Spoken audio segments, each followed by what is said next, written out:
Maraming fans ang labis na nag-aalala ngayon matapos nila itong mapansin sa celebrity couple na sina Bea Alonzo at Dominic Roque.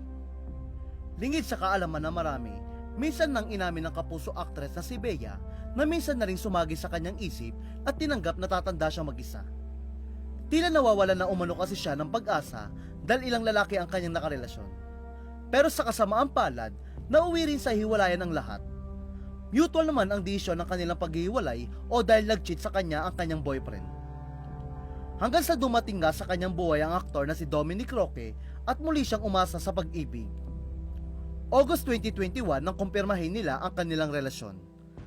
At nang mag-propose nga si Dominic kay Bea noong July 2023, marami naman ang masaya. Sa wakas ay nahanap na raw kasi ni Bea ang kanyang dawan sa katauhan ni Dominic at hindi na siya tatandang dalaga. Ngunit sa pagpasok ng buwan ng mga pag-ibig, isang malungkot na balita naman ang bumungad sa marami. Ito ay ang balitang may matinding pinagdadaanan umano ngayon sina Bea at Dominic. Marami rin ang kinabahan dahil pakiramdam nila hiwalay na raw sina Bea at Dominic at hindi na nga matutuloy ang napipintong kasal ng dalawa. Ito matapos mapansin ng maraming netizen na hindi nasuot ni Bea ang kanyang engagement ring na ibinigay sa kanya ni Dominic. Bukod dito, napansin din ng netizen na wala lang post na magkasama sa kanilang social media accounts sina Bea at Dominic.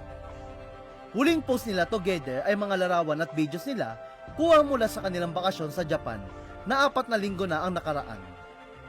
Dagdag pa rito, kapansin-pansing hindi na rin daw nilalike ni Bea at Dominic ang post ng isa't isa sa Instagram. Lalo pang dumagdag sa hinala ng netizen ang cryptic post ni Dominic sa kanyang Instagram story. Nakasaad dito, "Church is not about me." Komento pa ng ilang netizen, "Bakit di nasuot ang engagement ring?" Oo nga no, inulit ko tingnan kamay ni Bea. Napansin mo din pala, Bea's no wearing her engagement ring since last week. No ganaps na rin sila ni Dom so sad boy in his IGs lately. I smell something. Dati pala comment si Bea sa mga post niya, even like react.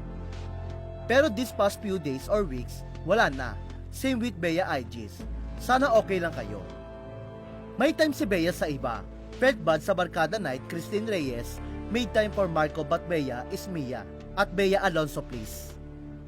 Wala na po ba kayo ni Bea? Wala nang pusa?